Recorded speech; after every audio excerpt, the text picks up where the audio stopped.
125 चे 20% म्हणजे किती? पर्याय आहे 10, पर्याय बी आहे 20, पर्याय सी आहे 60.2 आणि पर्याय डी आहे 25. 125 चे 20% म्हणजे किती? तर आपण ते समजू एक्स. ठीक आहे, एक्स. तर आपल्याला एक्स काढायचा आहे. मग एक्स बरोबर काय?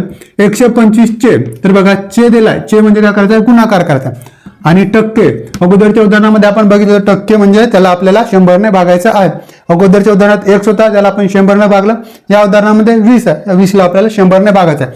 मग 125 गुणिला यांचा गुणाकार 20 भागिला 100. बघा टक्केला आपल्याला 100 ने भागायचं आहे.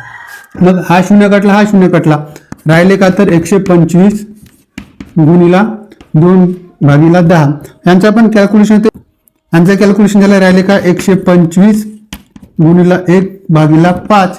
125 गुणिला 1 म्हणजे 125, 125 भागिला 5 यांचं कॅल्क्युलेशन केलं तर आपल्याला उत्तर मिळेल, एक्सची किंमत मिळेल.